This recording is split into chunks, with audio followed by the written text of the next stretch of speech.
Señor presidente, ¿qué significó para usted la captura ahora de Otoniel? Un triunfo de la legalidad sobre la criminalidad. Desde que empezó nuestro gobierno le dije a Colombia que íbamos a capturar a este delincuente que llevamos más de una década buscándolo. Fue un trabajo muy intenso en el cual participaron muchas personas, el ministro Botero, el ministro Carlos Holmes y ahora exitosamente el ministro Molano, una cúpula militar, hicimos un cerco, utilizamos la mejor inteligencia y te lo voy a definir, José. Este ha sido el triunfo más importante contra el narcotráfico en este siglo y es solamente comparable con lo que fue la caída de Pablo Escobar.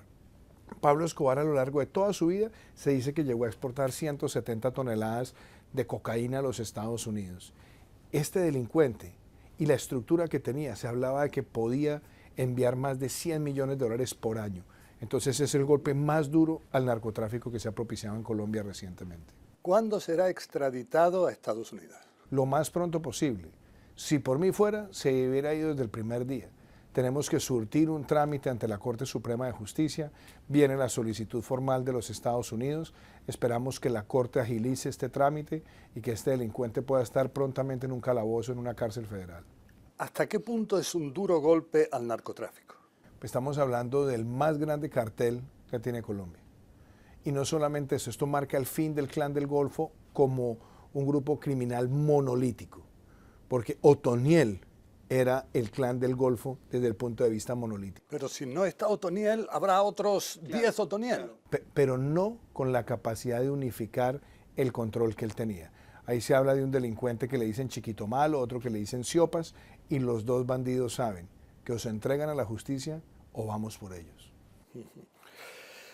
Intentaron terminar con su vida. ¿Cómo ve algo así? Yo te digo una cosa, José, yo celebro la vida todos los días. Soy un hombre de fe.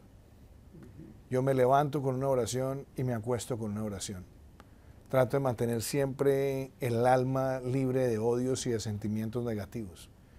Pienso siempre en la celebración de la vida, en disfrutar todas las cosas de la vida. Fue un momento difícil, sobre todo porque íbamos en un helicóptero con varias personas. Estaba el ministro de Defensa, el ministro del Interior, estaba también el gobernador de Norte de Santander, el alcalde de Cúcuta. Y obviamente saber que la vida de tantas personas, la tripulación, el equipo de seguridad más próximo, el coronel, jefe de seguridad, el coronel Torres, quien dirige mi esquema de seguridad, el coronel Gómez, pensé en ellos, en sus familias, en sus vidas. Pero cuando todo salió bien y logramos sortear semejante adversidad, celebré la vida y por eso todos los días también le doy gracias a Dios. ¿Se siente usted de alguna manera amenazado en el día a día? José, cuando uno está enfrentando la criminalidad, cuando uno está enfrentando el narcotráfico, cuando uno ha extraditado más de 400 bandidos, cuando uno ha acabado con los caparros, los pelusos, los puntilleros y ahora golpeando al Clan del Golfo, cuando uno golpea las disidencias de las FARC, cuando uno denuncia a Nicolás Maduro ante la Corte Penal Internacional, claro que hay amenazas, pero la verdad nunca me detengo en eso. Yo estoy siempre aferrado a mi fe y trabajando enfocado en sacar adelante mi plan de gobierno. Pero es fácil hacer esa diferenciación entre, por un lado, qué es lo que puede ser más adecuado y, por otro lado, que quizás una determinada decisión puede aumentar el riesgo personal suyo. Cuando uno asume estas tareas, José, uno no puede tener miedos, por lo menos no ese tipo de miedos. Uno puede tenerle siempre y debe tenerle miedo siempre a Dios, uno debe siempre tener miedo de otras circunstancias que son divinas. Pero cuando uno está cumpliendo el deber, uno no puede tener miedo por cumplir el deber. ¿Cómo ve el desafío que representa la disidencia de las FARC? Yo creo que ahí nos hemos dado cuenta primero de fragilidades que tuvo el proceso, porque, a ver, José, es que estos no son disidentes cualquiera. Estamos hablando que el jefe de la disidencia fue el jefe negociador del acuerdo. Iván Márquez, el jefe negociador del acuerdo, es el jefe de esa disidencia terrorista, está en Venezuela protegido por el régimen de Nicolás Maduro, alias el paisa, el explosivista de esa organización, es quien está al lado de Márquez en toda esa trayectoria criminal, alias Jesús Santrich, que también había sido negociador, también estaba en eso. Ahí está Iván Mordisco, está también otro delincuente que es Gentil Duarte. Entonces, claramente a esos grupos los vamos a enfrentar y los enfrentamos todos los días con determinación y vamos a acabar con esas disidencias.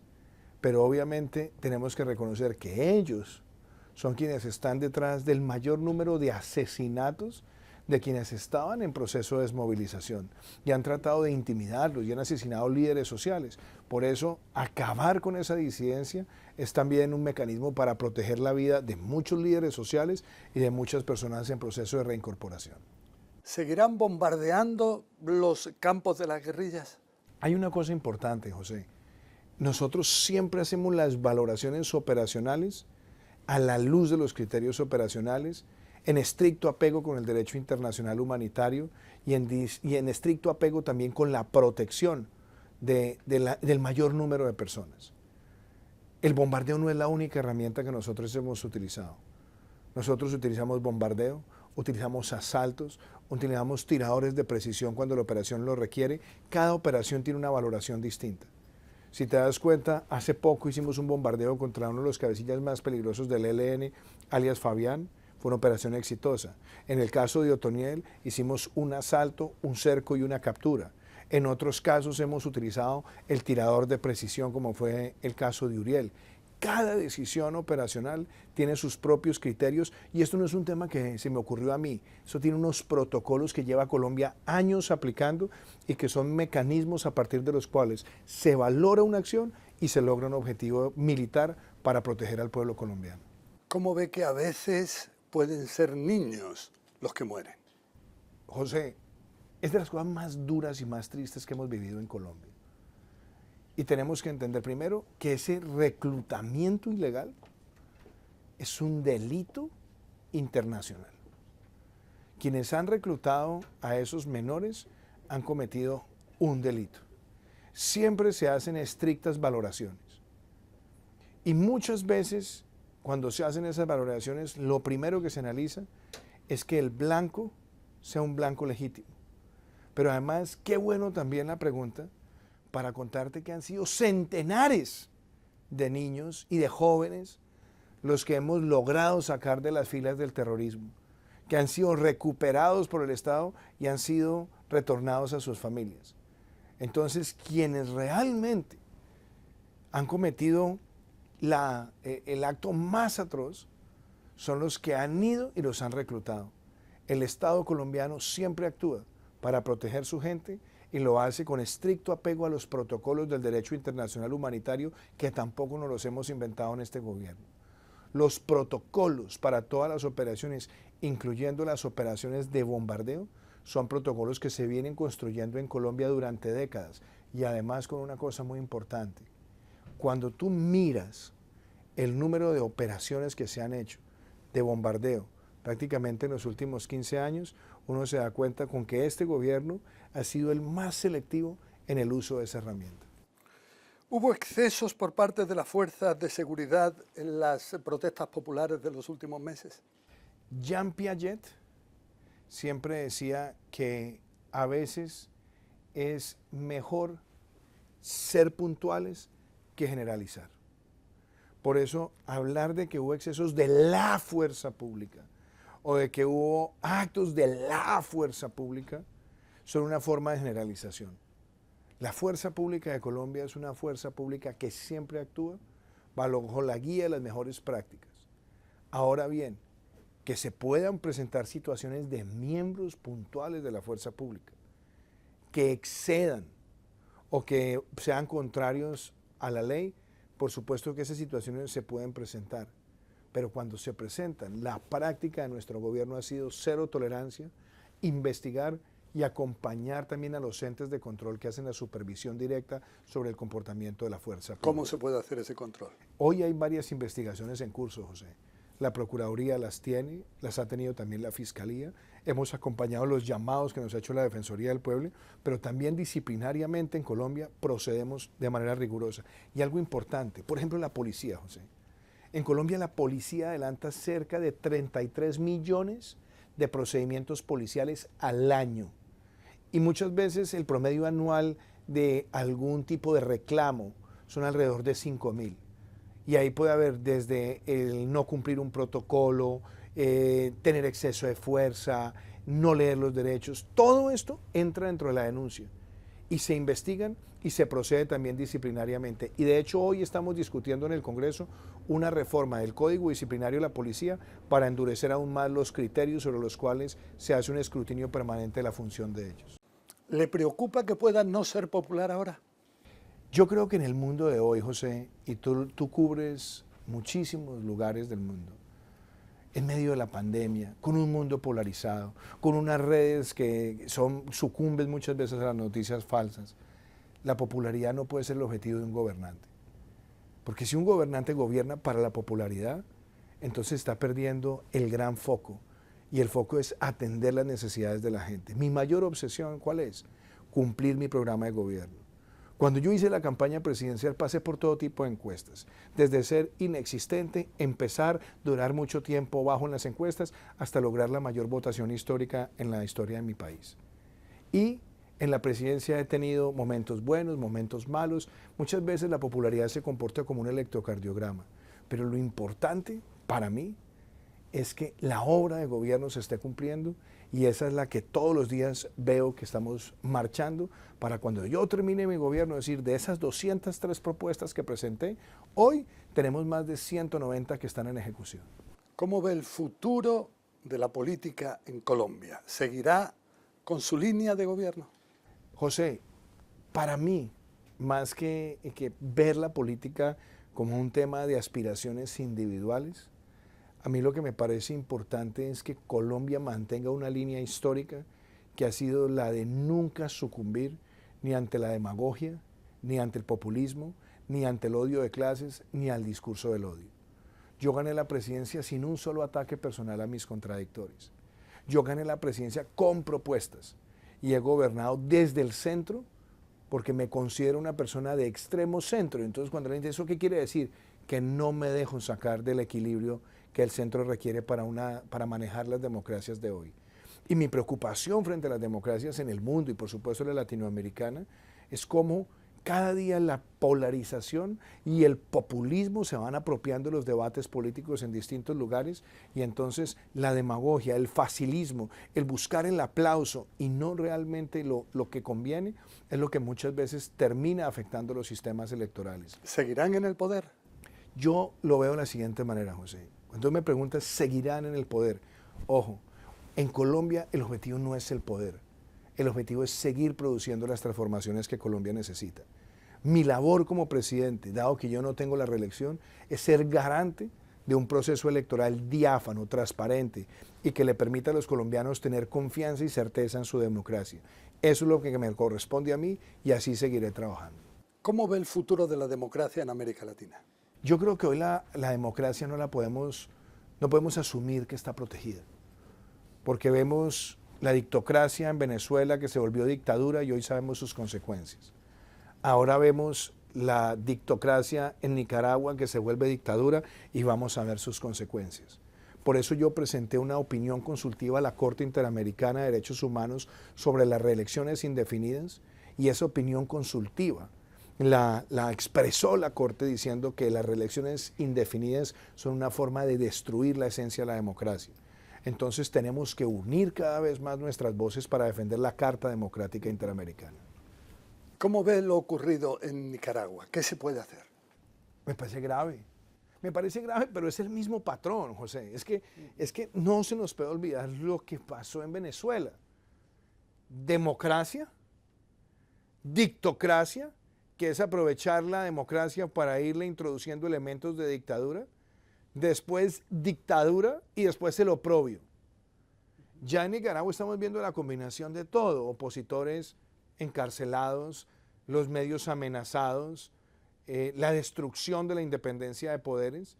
Entonces por eso hoy tenemos que al interior de la Organización de Estados Americanos pronunciarnos con contundencia frente a estos hechos, porque tenemos que hacer una defensa a ultranza de esa Carta Democrática que todos firmamos en el 2001. ¿Por qué se opone a la propuesta en el Congreso de su país, la propuesta de Nicolás Maduro, de normalizar las relaciones con Venezuela? Es que hay un problema ahí, José. Es que esto no es un tema de capricho. Nosotros hemos tenido una línea de Estado. En mayo del año 2018, antes de que yo me posesionara, se dieron unas elecciones fraudulentas en Venezuela Y el gobierno que me antecedió dijo que no reconocía los resultados de esa elección fraudulenta. Nosotros mantuvimos esa línea de política de Estado de no reconocer una elección fraudulenta. Hemos respaldado el gobierno interino y a la verdadera asamblea, que era el último vestigio de democracia que le quedaba a Venezuela. Y fuera de eso, mantuvimos los servicios consulares hasta cuando fueron expulsados de manera abrupta por el dictador de Venezuela. ¿Quién es para usted Nicolás Maduro? Pero déjeme, yo termino ahí. Entonces, a su pregunta, mientras yo sea el presidente de Colombia y guardando la coherencia de la defensa de la Carta Democrática Interamericana, como lo estamos haciendo con Nicaragua, yo no voy a reconocer a Nicolás Maduro como presidente legítimo, porque no lo es. Y a la pregunta que usted me hace, ¿quién es Nicolás Maduro? Es el dictador más oprobioso que haya visto América Latina en su historia reciente. ¿Cuál para usted puede ser una solución real, no ficticia, a lo que ocurre en Venezuela? José, empecemos por lo más elemental. Venezuela requiere una elección presidencial, libre, con todas las garantías, con supervisión internacional y que le permita al pueblo venezolano la libertad de elegir. Ese es el punto central de esto. Hoy hay 1 millón de venezolanos o más. 1.800.000. En Colombia. ¿Les va a permitir permanecer en Colombia? Estamos otorgándoles, en un verdadero hecho de paz, en un hecho histórico, un estatus de protección temporal por 10 años. Nunca en la política migratoria latinoamericana se había dado un hecho de esa naturaleza. Esta es gente que ha llegado al país con frío en los huesos, carentes de medicinas, carentes de oportunidades, y aunque hemos tenido que asumir gran parte de este costo fiscal, lo hacemos porque es lo moralmente correcto y los estamos acompañando. El otorgar ese estatus por 10 años les permite a ellos ser visibles, ser personas, construir un proyecto de vida, y eso también guarda coherencia con lo que dijo nuestra primera Constitución de la Gran Colombia en 1821 en el artículo 183. Los derechos de los extranjeros en nuestro territorio son similares a nuestros connacionales siempre y cuando cumplan la ley de nuestro país. ¿Cómo resumiría su visita por el Medio Oriente? Ha estado en Dubái, ahora en Israel, en Jerusalén. ¿Cuál es la importancia de esta visita? José, Colombia tiene relaciones con Israel desde 1949. Las hemos ido fortaleciendo y han llegado al punto más alto. ¿Cuál es ese punto más alto? Uno, el Tratado de Libre Comercio que tuve la ocasión de firmar el año pasado con el primer ministro Netanyahu y que ahora lo estamos implementando. Dos, que en Jerusalén, donde está la Autoridad de Innovación de Israel, estamos creando nuestra oficina de innovación. En Jerusalén, no en Tel Aviv. El centro de la Autoridad de Innovación queda en Jerusalén y le estamos poniendo allá para trabajar con la agencia, identificar oportunidades, llevar inversión y fortalecer los lazos entre Colombia e Israel. Y con los Emiratos Árabes Unidos venimos desarrollando una relación comercial cada vez más fructífera, y a raíz de que Israel ha abierto la negociación con los Emiratos Árabes Unidos de un acuerdo comercial y que Colombia tiene un TLC con Israel, vemos una gran posibilidad de tener un triángulo comercial donde nosotros fortalezcamos también nuestras exportaciones y llevemos inversión de este lado del mundo a nuestro país. ¿Es Irán un país enemigo, como dijo su ministro de Defensa? Yo he dicho lo siguiente, José. Colombia tiene relaciones diplomáticas con Irán y mantiene relaciones diplomáticas con Irán. Eso no quiere decir que nosotros tengamos un cheque en blanco a partir del cual coincidamos con Irán en todos los temas. Nosotros hemos sido un país que desde el año 2001, además porque lo hemos padecido, hemos elevado siempre nuestra voz cuando hay algún vínculo de estados con organizaciones terroristas en el mundo. Entonces, si existen pruebas, si hay demostraciones sobre eso, siempre levantaremos nuestra voz. Y por otro lado, Colombia acaba de entrar a ese Consejo de Gobernanza de la Agencia Internacional de Energía Atómica. Por primera vez en 14 años Colombia está ahí. Y nosotros hemos dicho, desde ese Consejo de Gobernanza de la Agencia Internacional de Energía Atómica, nosotros respaldamos el concepto de la no proliferación nuclear. Nos preocupa que no se haya permitido recientemente la supervisión de personal de la Agencia Internacional de Energía Atómica sobre los distintos desarrollos en Irán, y somos claros en que rechazamos categóricamente cualquier desarrollo de armamento nuclear que ponga en riesgo a la humanidad y a cualquier región del mundo.